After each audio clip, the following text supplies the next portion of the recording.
Hello everyone. This is going to be a different type of video. Now by the thumbnail you probably already know uh, what this video is about. But as I might have stated in one of my other videos, I'm trying to come up with a new video series or maybe just some new ideas for videos, not necessarily a series, but maybe even sometimes kind of random ones like this. But as you guys might know if you've watched any of my shorts, I have shared a lot of the coin supplies that I use while coin roll hunting and storing coins and keeping my collection in order. And I have shown bits and pieces of that, but I haven't really shown you guys all of it. So in this video, I'm going to run down the basic things that I use when keeping my collection stored properly, coin roll hunting, and all of that stuff. So let's get to it. The first thing that I use is actually right in front of you. These are coin roll hunting mats by the coin celebrity Rob Finds Treasure. He has a YouTube channel where he does coin roll hunts of his own and other related videos. His mats are awesome. I've had a few periods of time where I wasn't using them, but that was mainly because I was kind of switching my my background. But like this one is the Clad Coinage Varieties mat. I have some of the other ones here. The outdated Lincoln Penny Coin Hunt mat from 2019. What is this one? Nickel Coin Hunt mat and Silver Stacking Place mat. There's a couple of the ones he has that I don't have, mainly because they're either new or I wouldn't really have a use for them. But these mats are awesome, and while I've kind of switched back and forth, I have used these mats pretty consistently. I love using them. They have some spots for putting the coins that you find or the coins that you're talking about, whatever it is. And it also has a lot of handy information on the sides that, if you forget a little factoid about a coin, you can just look at the side, and there you have it. So the first thing, Rob Finds Treasure Coin Hunt mat. Another thing, which probably obvious, is probably pretty obvious, is a device to record these coins that I'm either finding or showing. A device to record on. Now, I just use my phone. I don't have any sort of fancy camera. I just use my phone. It works well for my purposes. It has sometimes had some issue because obviously it's not like a professional camera, which I actually do have, but this one doesn't record video.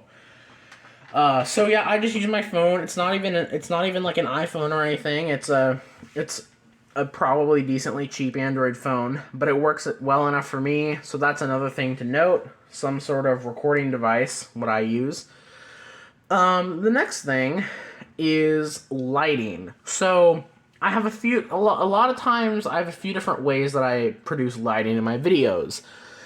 Usually sometimes I use natural lighting, but when I use natural lighting, it's kind of decided on how much light is outside anyway, and how I think my video would be best suited for, sometimes I would close my blinds on my window because my window is actually right here. It's actually just behind this mat here.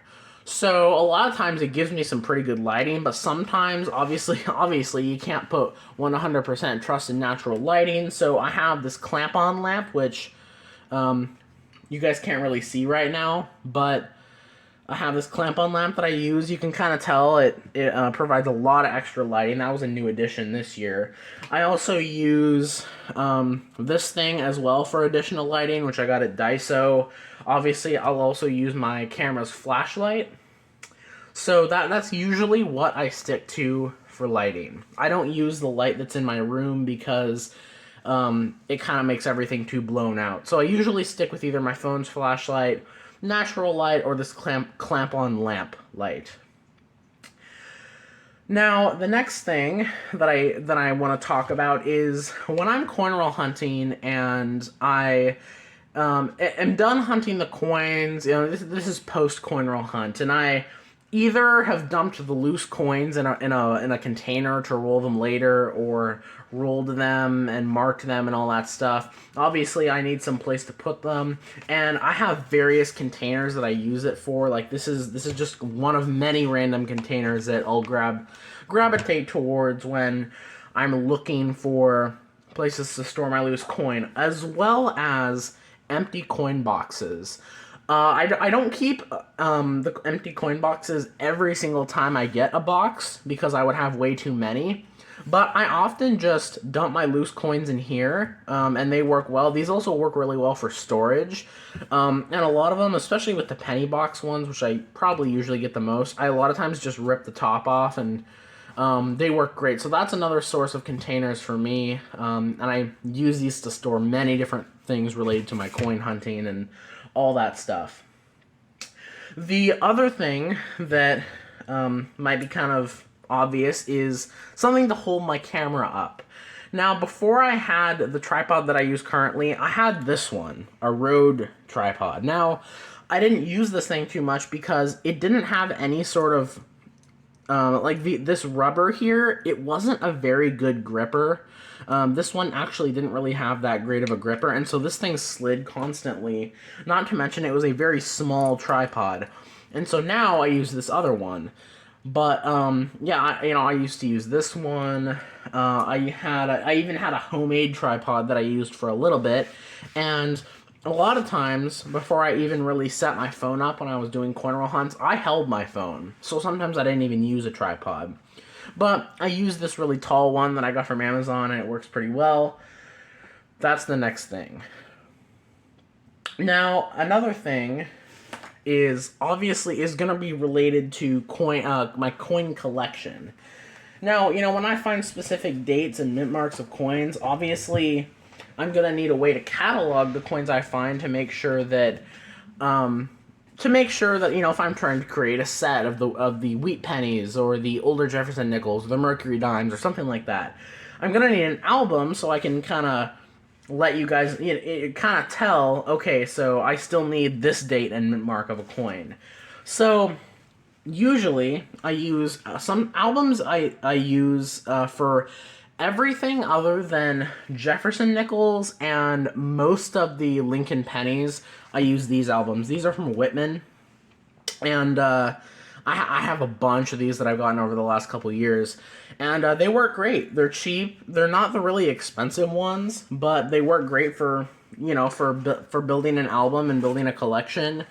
And yeah, these they make these all the way from the pennies up until dollar coins, and they also there are other brands also make albums as well. This one's from Littleton, and this is where I keep some of my more modern pennies, which actually brings me to my next point, and that is the two albums that I have are a little more fancy. Now, you may have seen these before. These are by the brand Dansko, and I only have a couple of these because these are pretty expensive to be buying for albums, and I would be broke if I spent if every single one of the albums I had was this. Not to mention, because I have been coin roll hunting and collecting coins for a while now, but because I'm not focusing as much on building a collection as much as some other people have, the Jefferson nickels and the pennies are the only two ones I have albums of, because I just don't it's not really worth it right now financially. So this one is Dansko, and then I have a Lincoln penny one that is also Dansko, and as you can see, this one's a little more fancy. I don't have the war nickels in here right now. I actually am replacing them. I'm trying to build a whole new set that's in decent shape, so the war nickels aren't in here right now. But yeah, this one's great because you can see the coins very well, and it also allows you to see the backs of them as well. I have a piece of paper in here so that way it's easier for me to see what ones are missing. But yeah, that's kind of how that one is. It's a lot more fancy than the other ones. Like, you can see both sides. It has a double-sided plastic insert. These ones you kind of just slap in there. So I only have two. I only have this one and one more that is like this, but it suits my purposes and it's very, very nice. Now, continuing with coin knowledge and collection, obviously, if I'm trying to find the mintages of coins, I can just look it up on any of my electronic devices, but I also gravitate towards books sometimes. Like, this is the Blue Book. It's from 2022, so it's a couple years outdated. But this is great for wanting to know the mint marks and the mint marks and mintages of different coins. Like, you know, if I found a 1918 S Wheat Penny and I wanted to know the mintage, I look in the Red Book, 34,680,000. It's really easy to read, really easy to notice, and yeah, these books are fantastic. So I highly recommend this because they're great. The official Red Book. This is also by Whitman too. This is actually the Blue Book. The Blue Book is different from the Red Book in that the Blue Book gives values based on what people actually pay for coins. So, like, if you were trying to figure out what a coin is worth in the market and how much someone would actually pay for it, you look in here. But if you're kind of just trying to find the value of your coin, you look it up in the Red Book, you know, ones that you're not planning on selling. I use the Red Book because a lot of times I sell some of the silver and stuff that I find, so a lot of times I use this one, but I also use the Red Book as well. And then, not necessarily quite the same, but there are also lots of other books that dive into different information related to U.S. coins and little things that might not necessarily appear in stuff like the Blue Book. This is the Strike It Rich with Pocket Change book. It's a fantastic book, and I have used it quite a bit of times, and it goes into very, very, very good detail on the different varieties and stuff like that. This is what I would recommend for looking at varieties. I mean, like, these are close up microscopic images that they use to help people identify the varieties. So this is a very nice book, and it's not as expensive as some of the other ones, like the Cherry Picker's Guide. That one is very expensive. So I highly recommend this one specifically, but there are lots of books out there that kind of talk about similar information.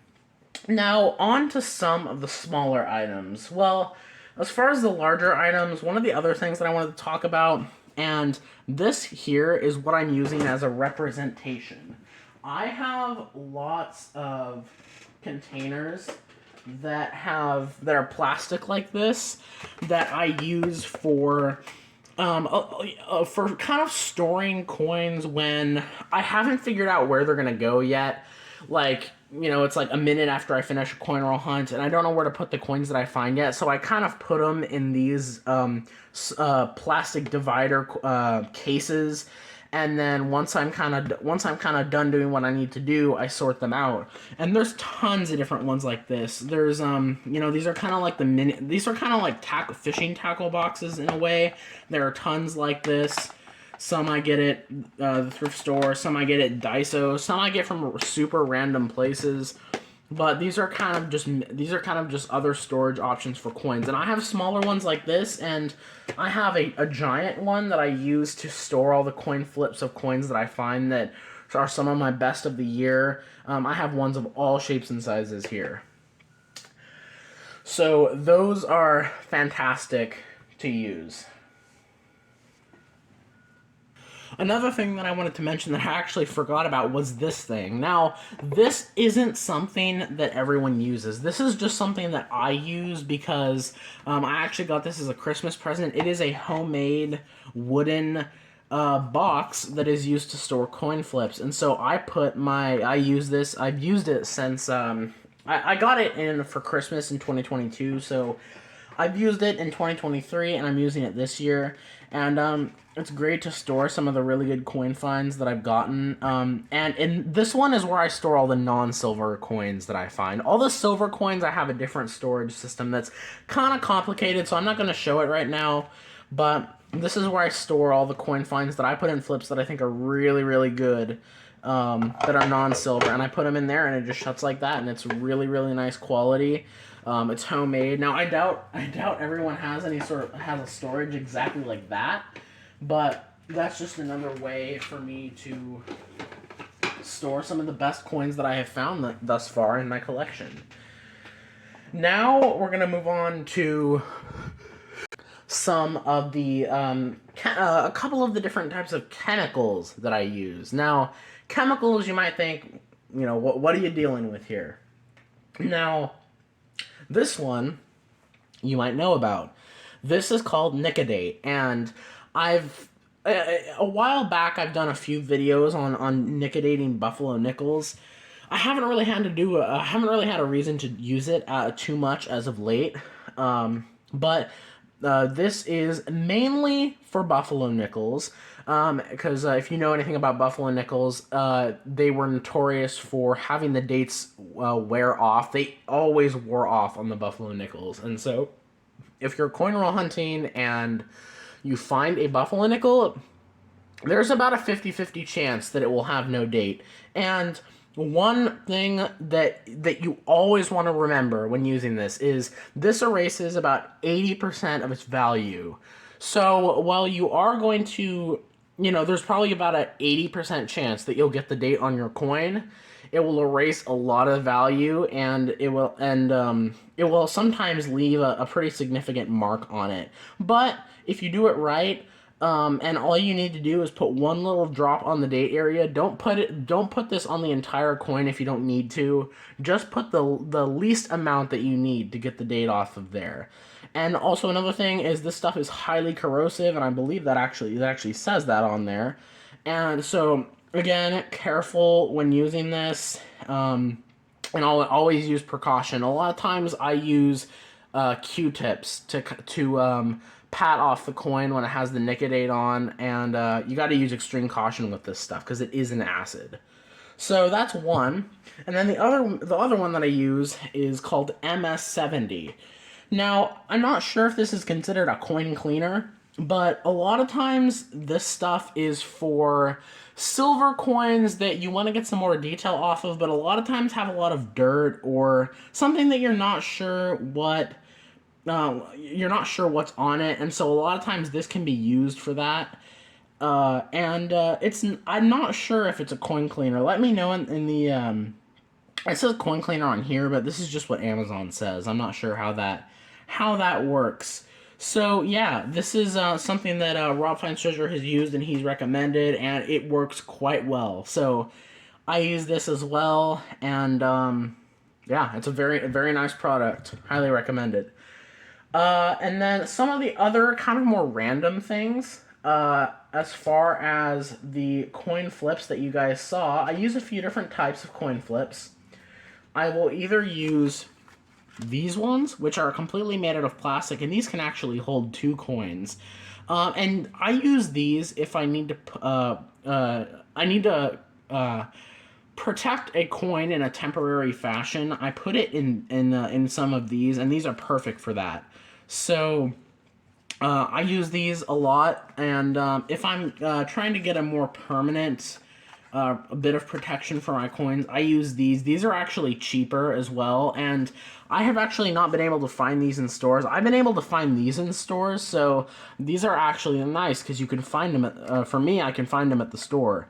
And, they make these, obviously these can hold any denominations, but they have these all the way from pennies up until the silver dollar coin. So these are fantastic, and most of the time you can buy them in bulk for pretty cheap. So these are usually what I use when I'm trying to protect usually a single coin. So those can come in really handy. And then the next thing that relates to protecting coins is these. These are coin tubes, and believe it or not, I actually got a bunch of these at my local bank. One of the tellers that came up to me when I was in line saying that someone had turned in a bunch of coin supplies, and there was about 100 of these out of these tubes, and I've been using them ever since. This one's a dime tube. This one's a nickel tube. And I use these also. I use the penny one and nickel ones a lot. A lot of times I put my wheat pennies and older Jefferson nickels and silver dimes, quarters, and even some of the $half ones too. So these can also come in real handy and at protecting and storing your coins. Oop. And now going back to this kind of relates to using the Nicodate. Whenever I use the Nicodate, I use these. These are called finger cots, and it's kind of like a glove, except only for fingers, and you can kind of, you get more of a deciding factor of what fingers you can put them on. And these work great for that, and they work great so you don't get any of that acid on your fingers, and it can sting, especially if you have any sort of cut or anything like that on your fingers. I would even recommend using these for when you're using anything like the MS-70. So a lot of times I use those for that, but sometimes I'll also use them for coin roll hunting if I don't want to get my hands really too dirty. So because that grime on coins are really dirty, and you can get all that grime that's been on the coins for decades under your fingernails. It's disgusting. So these are also nice to use when doing stuff like that. But I mainly use them when I'm doing stuff like Nicodate and the MS-70. Now, earlier when I talked about these fishing tackle boxes, I said that I used kind of a bunch of different types of ones. Now, this isn't even just plain unbranded ones like this. I will use all different types of stuff to store some loose coins. I'll use cough drop containers. I love these things. Altoid containers work well also. I love these little teeny tin containers. These are awesome. So I use those all the time. In fact, this one I use a lot, this specific one. And I'll also use things like pill bottles as well. So these pill containers work quite well, especially like for me, who's someone who takes daily medication. I run into pill containers a lot. So I mean, this isn't like a prescription medication, but this stuff works awesome. The containers, not the pills. Well, depending on how you are. Anyway, so some other stuff that I'm going to talk about as far as making some more deciding factors on the value of your coins. Now, another thing is loops. Now, obviously, magnifying glass work well as well, but a lot of times they can be kind of unwieldy, and sometimes it's kind of hard for me to get the right angle. So this one here is a cheaper one that I got at the dollar store, and I have both of these sitting here because if you want one that also has a light on it and you don't want to pay a lot for it, they have these at the dollar store. So this is a lot of times a cheaper option if you don't want to go with one of the fancy ones. But as another Christmas present, I did actually receive a professional jeweler's loop, and this works fantastic for getting a lot of the detail. And I'll be honest, I actually prefer using these than a microscope. So I like it. It's also very compact too. So this one works a little bit better, mainly because it's more fine-tuned to smaller objects. Obviously, it's for jewelry, but it works just as well when looking at coins. So those are really handy. And kind of along the same ballpark is this. This is not a professional jeweler's loop, but a professional jeweler's scale. And I actually got this not too long ago, within the last couple months. Before I just used like a Weight Watchers scale. And this one, and I got this one because the other scale that I had only weighed coins to the nearest whole number because it wasn't made for coins, but because this, similar to this, because this is made for stuff that's as small as jewelry and coins and stuff, this goes more fine-tuned than the nearest whole number. So, like, if I turn this on, right there, and just taking a coin here, if I want to find out the weight of this 1981 penny, as you can see, this scale is specific enough to say not just 3 grams, but 3.1 grams, which, as you guys might know, is the weight of a copper penny. Whereas the old skill that I had only would say, oh, this coin is 3 grams. When, like with 1982 cents, I wouldn't have been able to tell because, like, is it 3 grams? Is it just under 3 grams? You know, what's the weight? So this is awesome. And again, very compact. Now, I'm kind of jumping back and forth here because this next one doesn't really relate to that at all. This one actually kind of relates to more coin storage, what I was talking about in the beginning as far as coin roll hunting, and that is wrappers, coin wrappers. Now, so usually how I do this, when it comes to custom wrapped coins that I get at the bank, I just use the ones that the customer put them in. I don't, and also, a lot of people that I watch, they a lot of times rip the roll because it's easier to get the coins out of it. But I take great care in the custom wrap rolls that I get because the banks in my area don't have automatic coin machines, so I have to roll every single coin back up unless I want to spend a huge fee at Coinstar. So whenever I get custom wrap coins, I always just use the wrapper that they're in. But obviously, I get boxes a lot of times too, and obviously for those don't come in custom wrap wrappers. And while in the past I have sometimes just taped them back up in the open machine wrapped roll, this is usually a better option. And another probably the biggest advantage with these, you get these for free. The bank just gives you these. Now, you can get ones online that have kind of a pre-crimped end, which are a little bit more fancy, but you don't have to pay a single penny for these. So that's another thing that I use as far as coins go. And then another thing, kind of jumping back to the coin flips thing, with mainly this has to do with these ones, is a stapler. Because obviously, you know, if I just take one of these and, you know, I put a coin in here, you know, it's not going to stay. It's, you know, it can fall out really easily. But obviously staples, you just staple the 4 corners, boom, that coin isn't coming out anytime soon. So a stapler is also really nice. And then another thing is if I'm having trouble getting a roll open, especially those dang machine wrap rolls, a lot of times I'll use a knife, and you know, this is like an X-Acto knife basically. These work great for opening those dang rolls that you can't get open sometimes.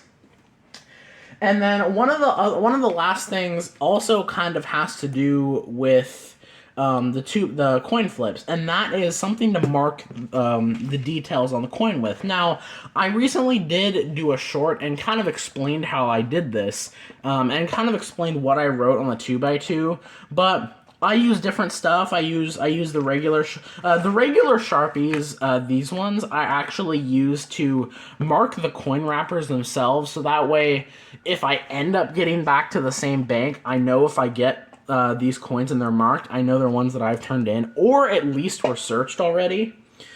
That's what I use the Sharpies with the larger point with, and the ones with the smaller point I use to mark the flips themselves.